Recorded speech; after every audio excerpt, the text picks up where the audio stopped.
Em nome do Pai, do Filho, do Espírito Santo. Amém. Ave Maria, cheia de graça, o Senhor é convosco. Bendita sois vós entre as mulheres, e bendito é o fruto do vosso ventre, Jesus. Santa Maria, Mãe de Deus, rogai por nós, pecadores, agora e na hora de nossa morte. Amém. São José, rogai por nós. São Felipe Neri, no dia da sua festa, rogai por nós. São Paulo da Cruz, rogai por nós. Nossa Senhora de Fátima, rogai por nós. Em nome do Pai, do Filho, do Espírito Santo. Amém. Bom dia a todos. Nós estamos aqui na página 178 da biografia de São Paulo da Cruz, escrita pelo padre Luiz Teresa de Jesus, agonizante. Estamos aqui no meio do capítulo que narra a vida do santo de 1728 a 1730. Primeiros companheiros. No mês de maio de 1730, o mais jovem de seus irmãos, Antônio, veio visitá-lo. Trazia uma carta e generosa oferta da Marquesa del Pozo, cujas terras o apóstolo evangelizara, como dissemos. A morte arrebatara-lhe pessoas queridas. Suplicava-lhe que celebrasse algumas missas e lhe enviasse palavras de conforto. Paulo respondeu-lhe como somente os santos sabem fazer. Eis algumas de suas expressões. Isso aqui de uma carta, né? Que Paulo escreveu à Marquesa, né? A morte aumentou vossas penas. Graças sejam dadas ao nosso verdadeiro bem, por vos conservar pregada a cruz. Ó cruz amada, ó Santa Cruz, árvore da vida, em que está suspensa a eterna vida. Eu te saúdo, abraço-te e te aconchego ao coração. Senhora, estes são os sentimentos que devem animá-la na presente circunstância. Coragem, pois, coragem. Imite a mulher forte da sabedoria. Sob fardo tão pesado, a parte inferior da alma tem que sofrer, não há dúvida. Mas a parte racional, a parte alta do espírito, fruirá doce repouso no seio de Deus. Não encare de frente os trabalhos, os encargos da casa, ou quaisquer outros afazeres, mas fite seu olhar no querido amor crucificado. O nosso Jesus, o Rei das dores e das angústias. Tudo então lhe parecerá doce. Convenho que agora não poderá dedicar muito tempo à oração e a outros exercícios de piedade. Com minha ordinária confiança em Nosso Senhor, dar-lhe-ei, no entanto, uma norma para orar sem interrupção. Sempre ore quem age bem. Desculpe, sempre ora quem age bem. Essa é a regra que São Paulo deu a ela, né? Suplico-lhe, portanto, tenha a Deus sempre presente em suas ações. Vigie incessantemente o coração com a lembrança de Deus, seu amor e seu bem. Faça-o, todavia, suavemente, sem esforços. E quando Nosso Senhor lhe inspirar sentimentos de amor, detenha-se e o saboreie como a abelha saboreia o mel. Viva toda abismada no santo amor. Viva para o amor e do santíssimo amor. Amém. Essas são as palavras de São Paulo. A Marquesa del Pozo, né?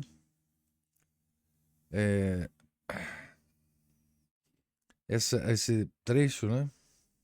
Imagino que seja um trecho apenas da carta.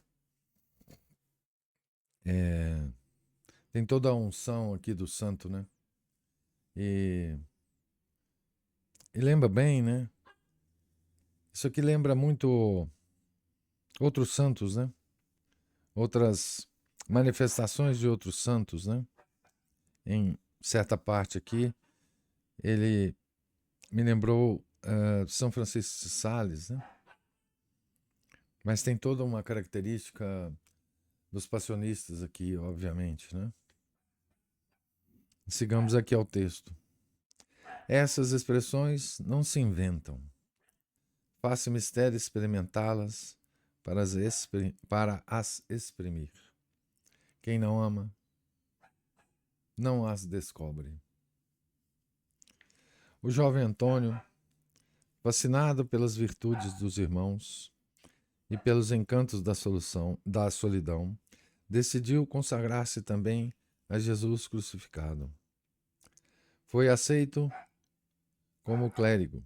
Pouco depois, vem de Gênova um cônego muito erudito, Padre Ângelo de Stefano, solicitando também a veste do Calvário.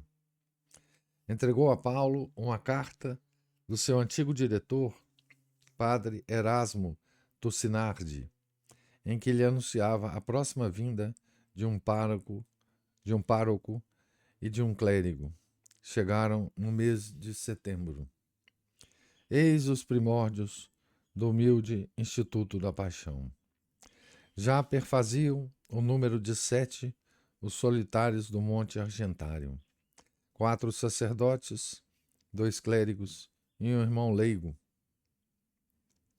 Percorriam com fervor e coragem as pegadas de Jesus crucificado.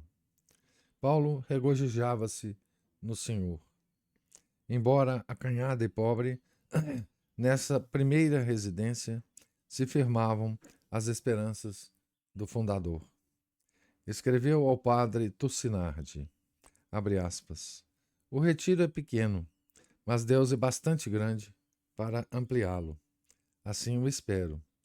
Lancemos por alicerce pedras vivas e, sobretudo, sacerdotais. Fecha aspas. Para que todos estivessem decentemente alojados, com cortinas, dividiu em celazinhas os 2 quartos superiores. Cada uma comportava apenas um colchão colocado sobre tijolos e tábuas. O acanhado quarto contíguo à capela servia de refeitório e de sala de estudo. Pequena choupana, feita de palha de trigo e folhagem, situada na frente da porta de entrada, funcionava como cozinha. Como viviam os primeiros passionistas? Essa habitação rústica e pequenina foi testemunha de acontecimentos extraordinários.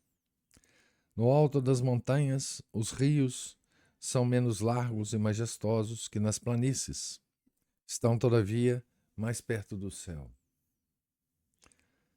Os tempos heróicos das ordens e congregações religiosas são quase sempre, nos primórdios, tão humildes, tão pobres.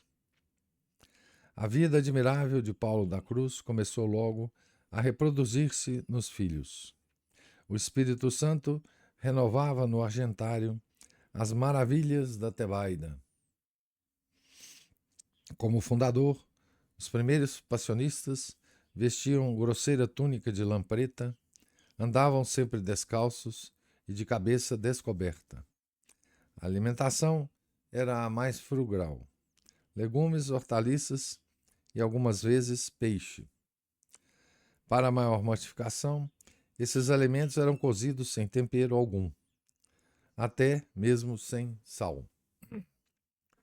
E quantas vezes nada havia. Nossos cenobitas jamais pediam o que quer que fosse, satisfeito com as espontâneas ofertas da caridade. Não se dispensavam do jejum, nem aos domingos, nem nas festas de guarda. A rígida abstinência só se mitigava nas maiores solenidades: Natal, Páscoa, Assunção, etc. Nesses dias tomavam leite e comiam ovos. Colhemos esses pormenores dos lábios de um companheiro de Paulo, humilde irmão leigo. Seu testemunho singelo, confirmado com juramento, tem todas as características da verdade. Ouçamo-lo. Isso deve ter sido nos documentos jurídicos, né, do processo, né, de beatificação e canonização. Né? Aqui tem a referência da onde o autor tira esse testemunho. Né? Então vamos a ele. À meia-noite, nos levantávamos e íamos à igreja. Os padres cantavam matinas e nós rezávamos o terço ou outras orações. Terminadas as matinas, fazíamos juntos, pelo espaço de 1 hora, oração mental. Havia disciplina 4 vezes por semana. Em seguida, quem o desejasse podia descansar. Os demais se aplicavam ao estudo ou qualquer exercício útil. De manhã, antes de clarear, retornávamos à igreja para a prima e tércia. Ao divino ofício, seguia outra hora de oração mental. Depois os padres celebravam a Santa Missa. Terminadas as ações de graças, ocupavam-se por algum tempo no quarto térreo em ler e escrever. Dirigiam-se então separadamente para o bosque, cada qual com seus escritos. Nós, irmãos leigos, ficávamos ocupados em outros trabalhos, quais sejam cuidar da horta, cortar lenha e cozinhar alguns legumes. Cerca de 11 horas, voltavam todos à ermida e iam à igreja recitar sexta e noa. O almoço era às 11h30, seguido de breve recreio. Recitavam vésperas e, tomando novamente os escritos, dirigiam-se para o bosque. À tardinha, regressavam para rezar completas. Fazíamos 1 hora de oração mental, recitávamos o terço e, no inverno, havia 1 hora de estudo. A seguir, tomávamos parca consoada, porque o jejum era cotidiano, situadas as festas. Em suma, era tal a vida de Paulo que todos o consideravam austeríssimo, penitente e anjo em carne humana.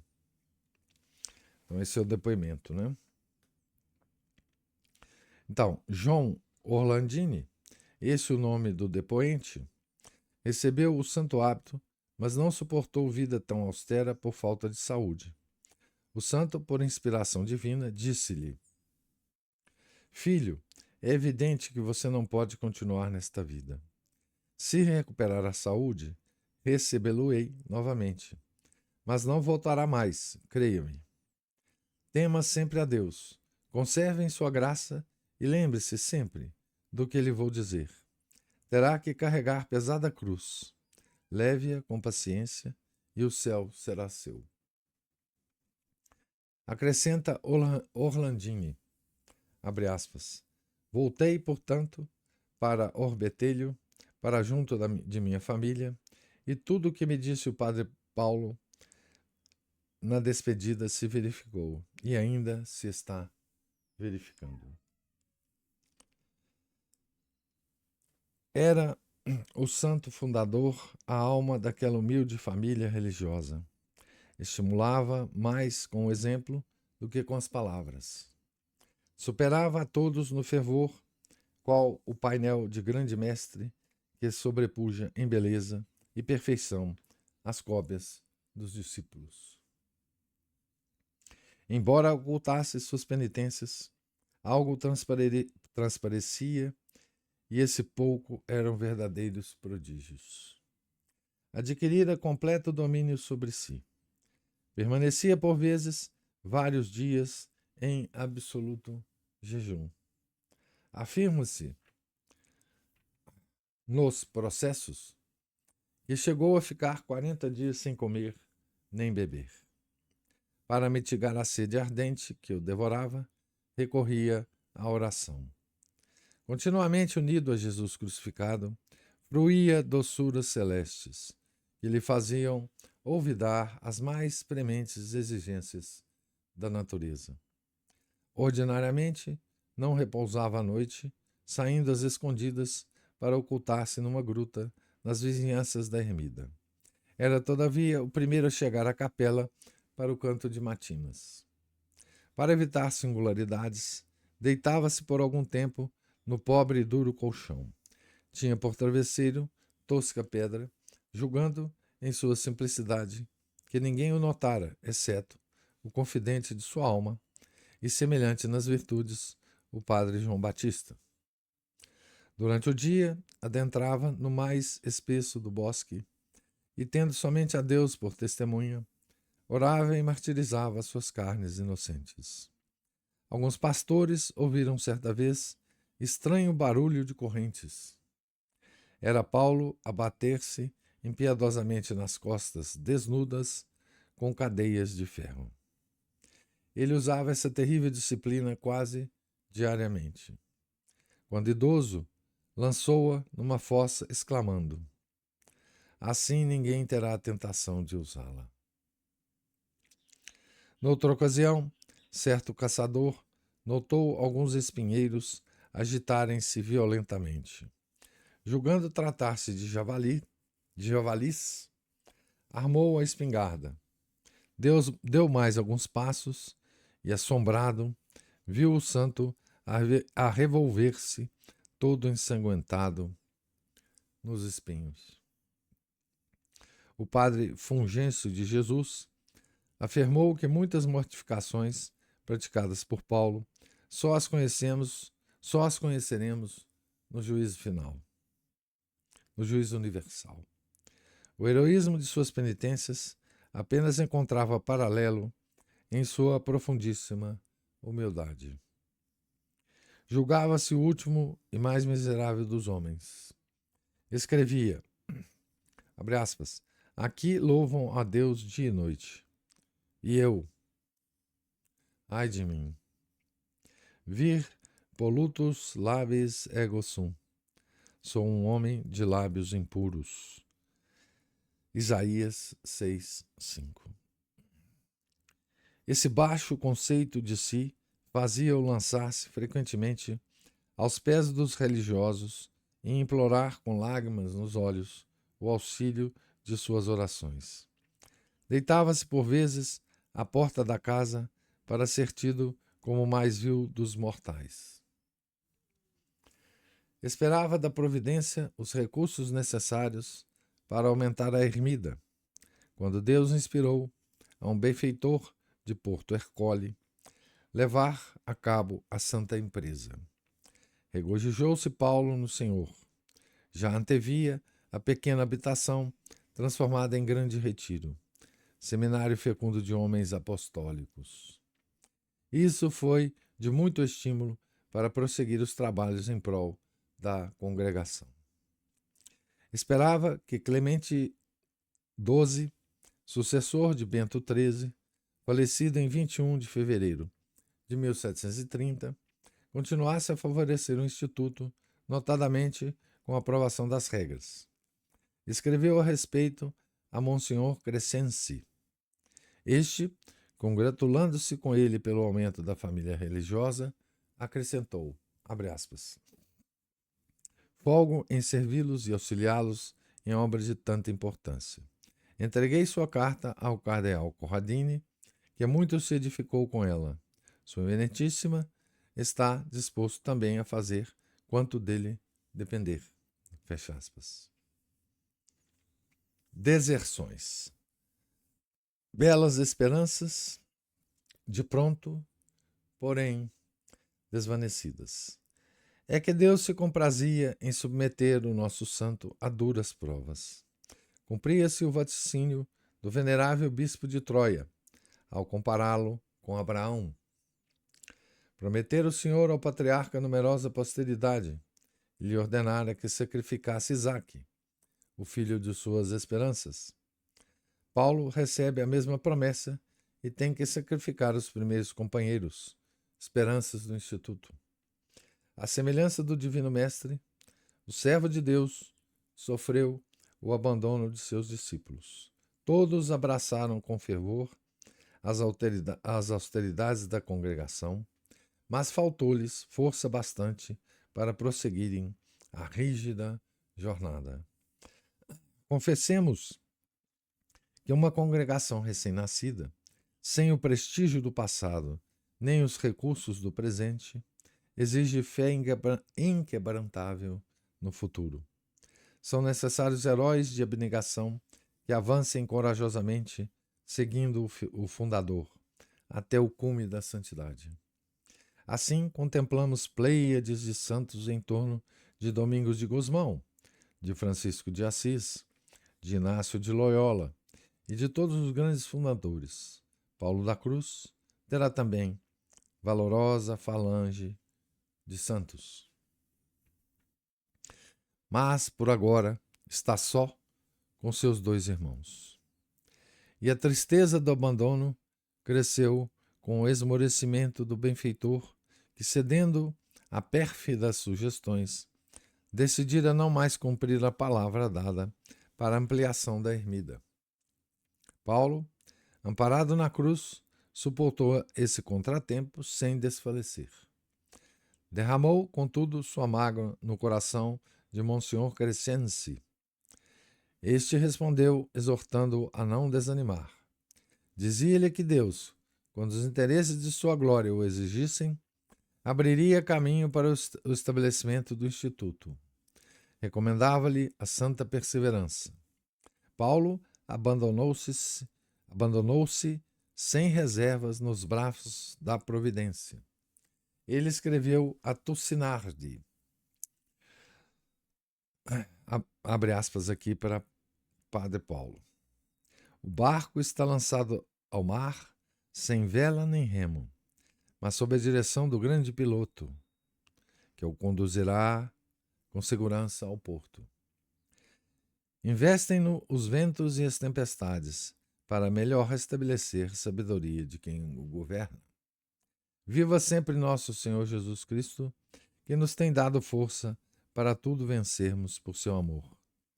Nas obras de Deus, quando as coisas baixam, então é que mais se elevam. Reze por nós, para podermos levar de vencida os nossos inimigos fortemente armados contra nós. Que se cumpra sempre a santíssima vontade de Deus. Desprezo de nós mesmos, união perfeita com a vontade divina, eis os pontos capitais da vida cristã. Fecha aspas. Como se conhece na tribulação a linguagem dos santos. Humilham-se e adoram. Não veem os homens, mas unicamente a Deus. Os inimigos de que fala Paulo são apenas os demônios. Eram eles que estimulavam os perseguidores e, raivosos, lhe apareciam sob formas horrendas, martirizando-o com pancadas. Humilde, atribuía o abandono dos discípulos a seus inúmeros pecados. Todavia, essa nova provação, suportada com heroísmo, devia ser fecunda.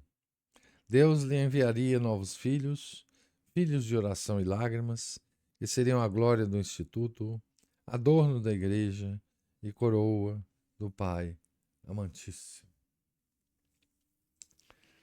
Então aqui termina esse capítulo que narra a vida do santo de 1728 a 1730, né? E aqui talvez a gente possa fazer algumas observações que são, enfim, em relação à vida, né, do santo, que é de uma penitência extraordinária, né? Então, pelo testemunho aqui desse primeiro, um dos primeiros, né?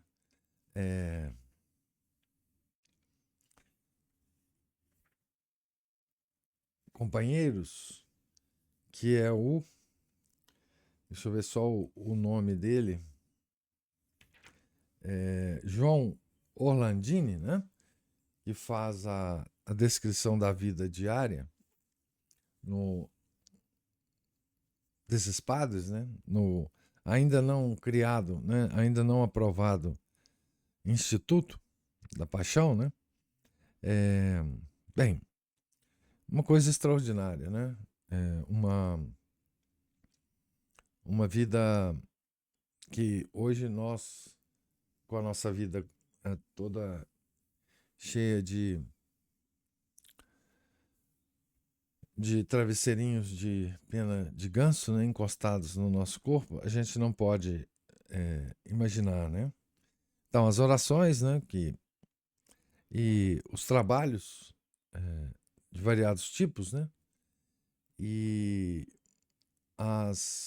aqui tem uma coisa interessante, eles faziam 2 horas de oração mental, né? Uma hora depois da matina, né? Do canto das matinas, e uma hora depois, lá no final, depois das completas, né? Então, uma hora de oração mental depois da primeira oração do dia e uma hora depois da segunda oração do dia, né? E missas, enfim. E tem horas aqui para a escrita e o estudo, né? Mas é um dia praticamente voltado às orações, né? Mas, além disso, né, aqui se narra os alimentos, né, que eles tomavam, né? Duríssima vida, né? Duríssima. A abstinência todos os dias do ano, exceto em pouquíssimas festas, né? Isso tudo seguindo o carisma do fundador, né? E não admira, claro, que esses primeiros companheiros, né, não tenham conseguido manter, não é, essa vida junto a Paulo lá no Monte Argentário, né? E agora eu queria, como comentário final, apenas voltar aqui à carta que São Paulo escreve a Marquesa del Pozo, né? Que pede missas e orações para ele, né?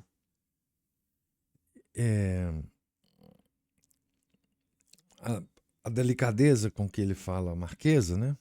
Mas tem uma parte aqui muito interessante e que serve para todos nós, né? Como orientação espiritual, né? Serve serve para que a gente tome São Paulo como diretor espiritual nosso, né? Isso aqui é uma das cartas, né? Ele tem um livro só de cartas, né?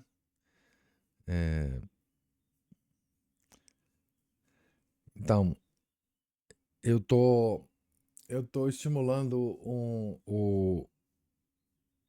a pessoa que me sugeriu a leitura do livro, né? Para vocês, o Igor, eu estou estimulando a traduzir algumas dessas cartas, ou, enfim, fazer uma subconjunto dessas cartas e traduzi-las, né? Por temas, etc. Vamos ver se ele anima. As cartas têm em italiano, vocês conseguem o PDF delas na internet, né? Mas vamos concentrar aqui nessa carta, né? Uma frase ou duas dela. Então ela está com muitas mortes na família, etc, etc, etc. Né? Então ele diz assim: convém em que agora não poderá dedicar muito tempo à oração e a outros exercícios de piedade. Com minha ordinária confiança em Nosso Senhor, dar-lhe-ei, no entanto, uma norma para orar sem interrupção. Então a norma é, abre aspas para a norma, né? Sempre ora quem age bem, fecha aspas. Essa é a norma geral, né? E aí ele adiciona, né? Suplico-lhe, portanto, tenha Deus sempre presente em suas ações. Vigie incessantemente o coração com a lembrança de Deus, seu amor e seu bem. Faça-o, todavia, suavemente, sem esforços. E quando Nosso Senhor lhe inspirar sentimentos de amor, detenha-se e o saboreie, como a abelha saboreia o mel. Aqui ele parece com São Francisco de Sales, né? Decididamente, né? Essa metáfora dos animais é sempre muito viva em São Francisco de Sales, né? Então, quantas vezes, né, a gente passa por períodos na vida que é difícil nós praticarmos, dedicarmos tempo à oração e a exercício de piedade, né? E aqui São Paulo deixa uma sugestão muito importante e delicada e eficaz para nós, né? Que é sempre ora quem age bem, né? E agir com Deus presente nas ações, né? Lembrando-nos de Deus, né? E do seu amor por nós, etc, etc. Isso é uma forma de oração, né? Uma forma de oração permanente, né? Que nenhuma ação que a gente tenha durante o dia é incompatível com esse tipo de oração, né? Que essa sugestão é oração, é a sugestão de muitos santos, né? Você escuta a mesma coisa de muitos outros santos, né? Nessa mesma direção, né? Da ação, o exercício da presença de Deus, né? Na nossa vida, né?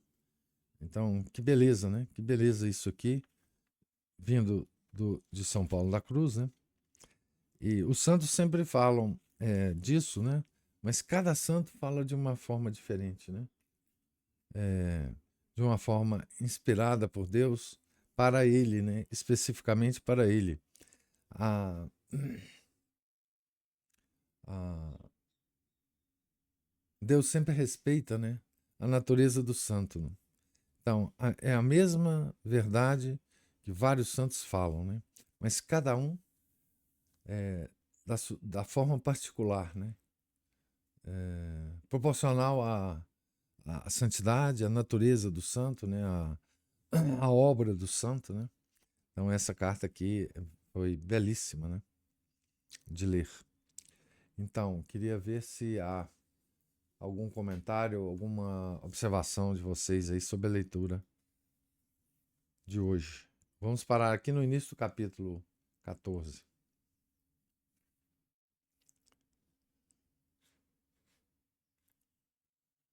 Oi, professor. Ô, Márcio. Tudo bom? Bom. Essa última parte que o senhor falou aí, você colocou isso, né, como exercício da presença de Deus, né, nas ações Isso. cotidianas. O próprio São Francisco de Sales, assim, pareceu o estilo dele também, mas ele também tem algumas obras dele, ele faz isso, inclusive ele faz recomendações às freiras, né, e outras pessoas. Eu peguei uma vez um livrinho que ele é uma compilação dessas instruções e coisas práticas, né?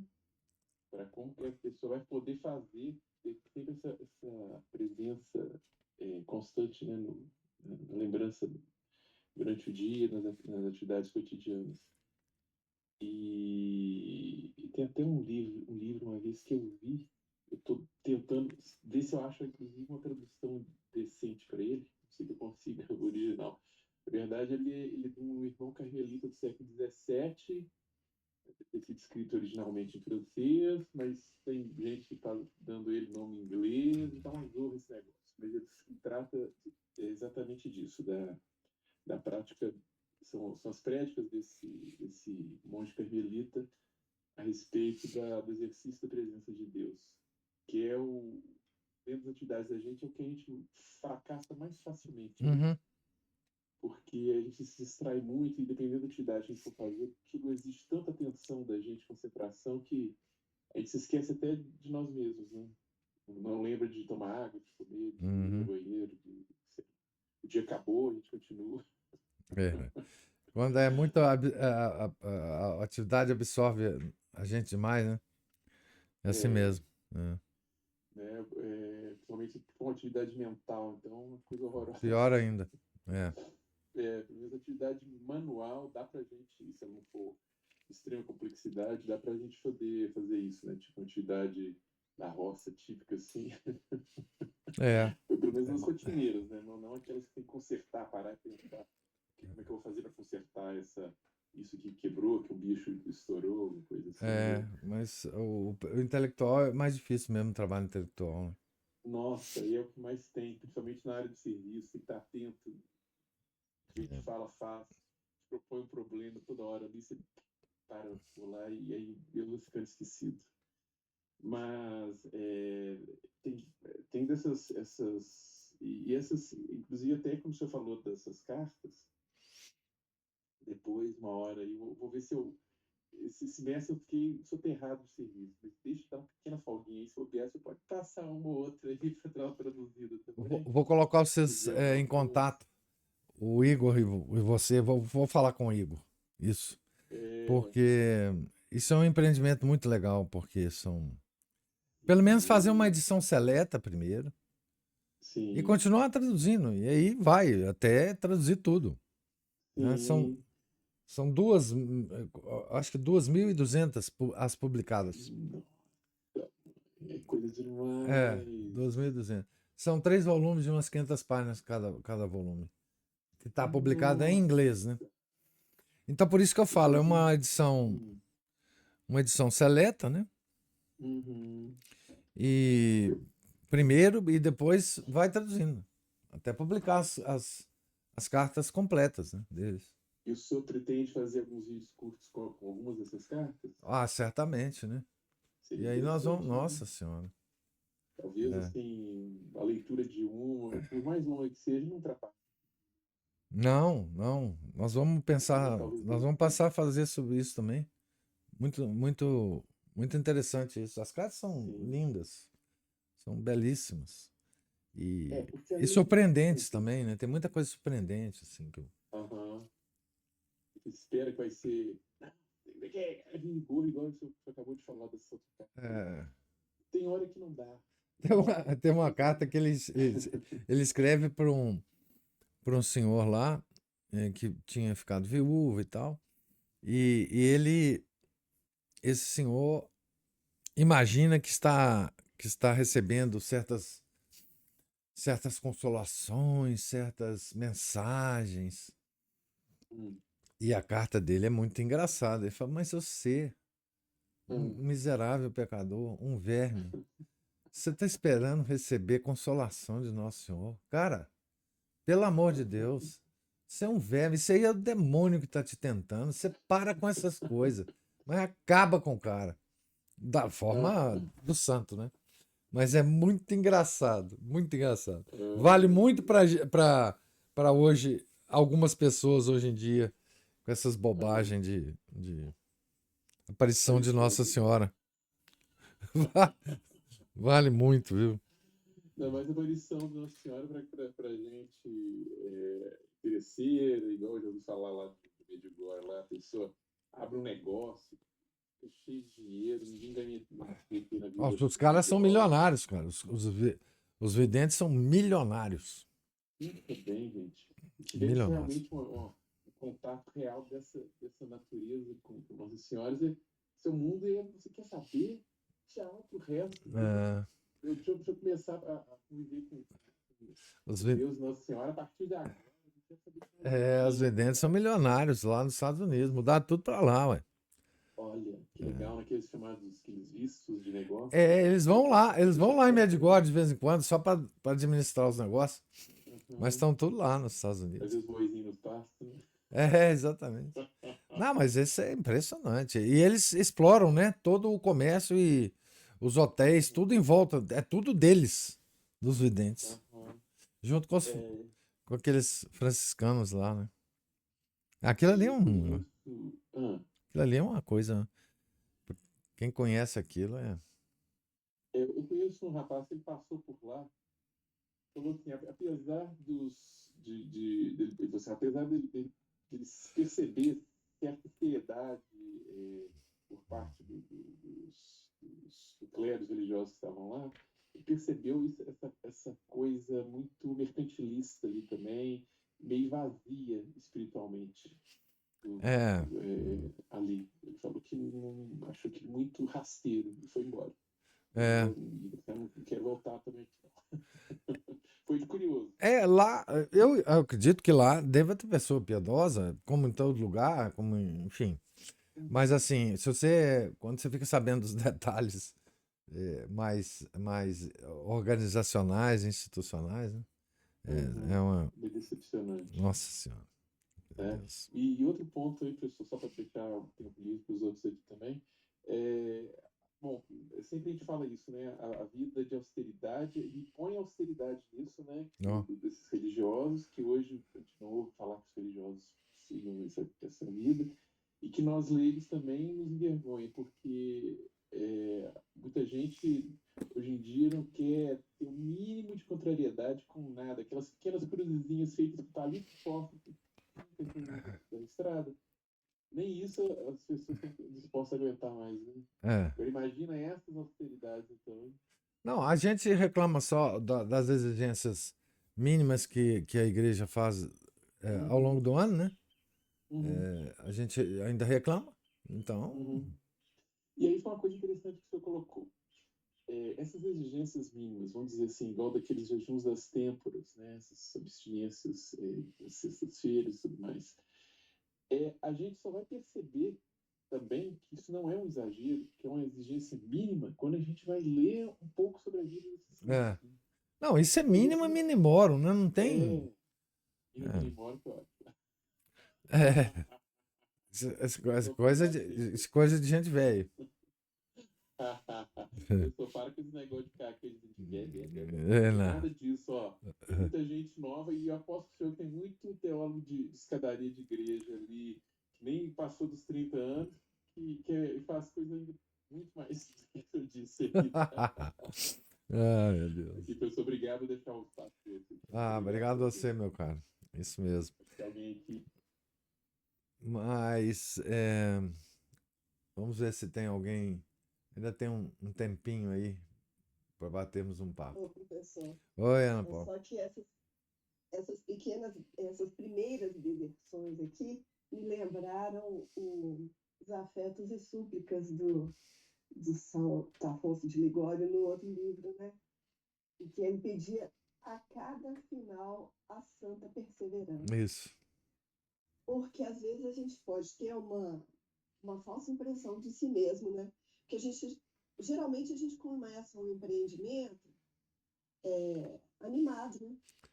Mas depois, quando vem as dificuldades, É, e aí quando você ultrapassa algumas dificuldades, e aí você pensa que você vai ter um momento de calmaria, e vem outras dificuldades, aí então que a perseverança falha mesmo, né? E o perigo é você achar que a sua perseverança vem de você mesmo, né? E não de Deus. Aí Sim, tá tudo por água abaixo, porque não vem, né?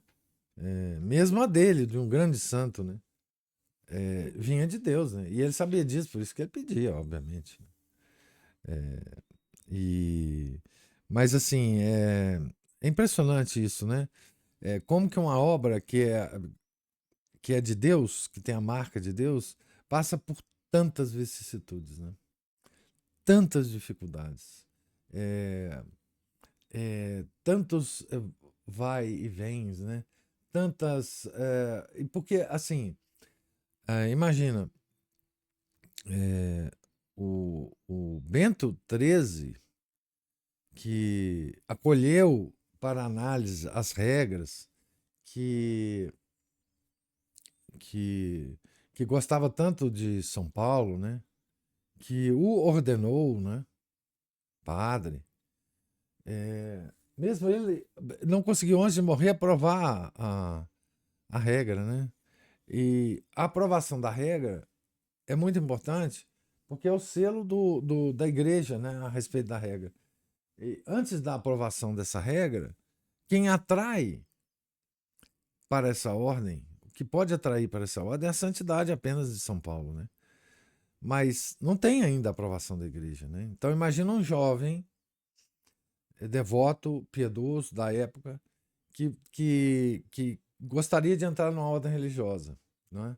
Muito mais difícil entrar numa ordem que não está ainda aprovada pelo Vaticano, como as outras ordens, né? É muito mais fácil ser filho de São Domingos, de São Francisco, do que de São Paulo da Cruz, nesse momento, né? Naquele momento da história, né? Então, tudo isso é dificuldade, né?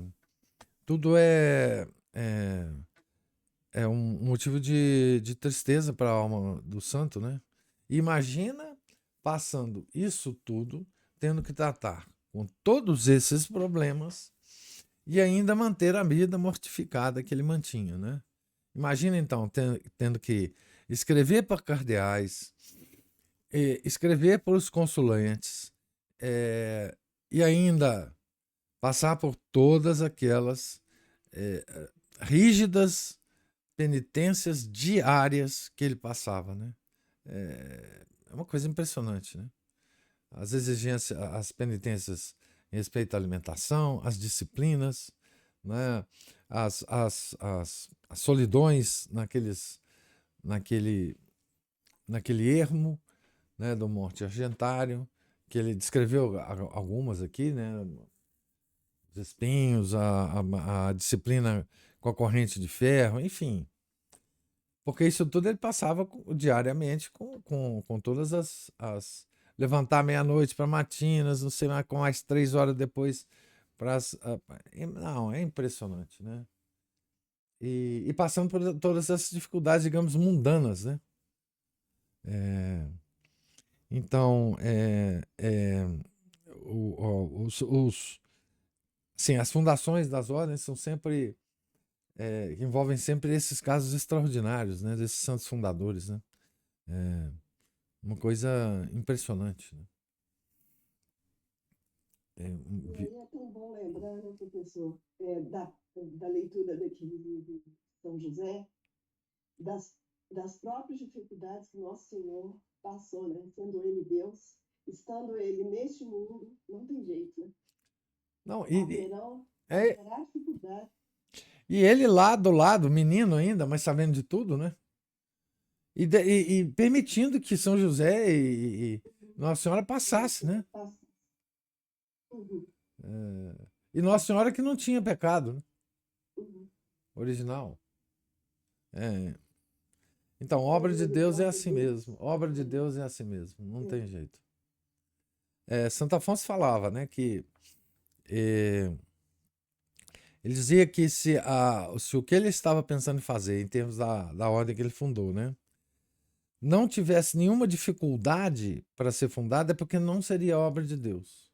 Então ele esperava que tivesse muita dificuldade para fundar, como teve, né? Porque ele dizia, a marca de Deus é essa. A obra ela tem que passar por muito mais dificuldade do que qualquer obra mundana. Quando ela é obra de Deus, a assinatura que Deus dá na obra é as dificuldades que ela passa. para acontecer, né? Para Mas desabrochar. isso é tão contra a nossa natureza, né, professor? Porque o que a gente faz o tempo todo é querer evitar as dificuldades que É, acontecem.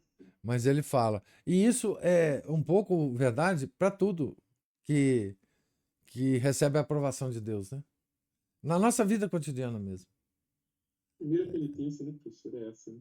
É, assim, Deus assina as nossas realizações através das dificuldades pelas quais elas passam para surgir no mundo, né? Para ver a luz do mundo. O trabalho, tudo, qualquer trabalho, por mais simples que ele seja, as dores do parto, né? Do trabalho. Como é que ele vem a ser, vem a surgir no mundo? Isso é em todos os níveis, né? Nos níveis pessoais, nos níveis mais coletivos, enfim. Qualquer coisa que você vai fazer, e se você está pensando em agradar a Deus com essa sua obra, aí sim você terá dificuldades. Professor, tem autores que eles falam que as obras de Deus são assinadas com a pena dos cravos e com a tinta do sangue do próprio Deus, né? Pois é, isso aí, ó. Não tem nada mais resumido que o que o Márcio falou agora. Não tem. E nesse caso da perseverança, eu gosto sempre de lembrar do relato de um colega meu de escola, e ele serviu na Marinha, né, de atravessando o Estreito de Drake lá com uns 400 metros de altura, e todo mundo lá assustado, e o comandante lá fumando cachimbinho ali tranquilo, eles perguntando quantas vezes você já passou por aqui, assim. Aí pensando assim, eu já perdi a conta. É. Aí o pessoal pergunta, o que nós vamos fazer? Se mantém o curso, mantém a velocidade, daqui a pouco se passa. É difícil acreditar, né? Porque aquelas ondas lá do Mar do Norte é uma coisa que não. O negócio é assim, as ondas varriam o convés, né? E chegava, batiam até no vidro da ponte de comando, só pra você ter ideia. É. O pessoal morrendo de medo e Não, tranquilo com aquele o negócio é caminho, uma né? coisa horrorosa. O Mar do Norte. Eu vi, né? Eu não entrei, não, mas eu vi. Né? Não, aquele mar, né? Uma coisa horrorosa. Isso aí, professor, obrigado. Obrigado a vocês, gente, pelos comentários, observações. Então, agora eu acho que o nosso software amigo aqui daqui a pouco vai cortar a nossa conversa. Então, Deus lhes pague a presença, paciência, os comentários, observações. Fiquem todos com Deus, tenham um santo dia, santa festa de São Felipe Neri, né? Em nome do Pai, do Filho, do Espírito Santo. Amém. Ave Maria, cheia de graça, o Senhor é convosco. Bendita sois vós entre as mulheres, e bendito é o fruto do vosso ventre, Jesus. Santa Maria, Mãe de Deus, rogai por nós, pecadores, agora e na hora de nossa morte. Amém. São José, rogai por nós. São Felipe Neri, rogai por nós. São Paulo da Cruz, rogai por nós. Nossa Senhora de Fátima, rogai por nós. Em nome do Pai, do Filho, do Espírito Santo. Amém.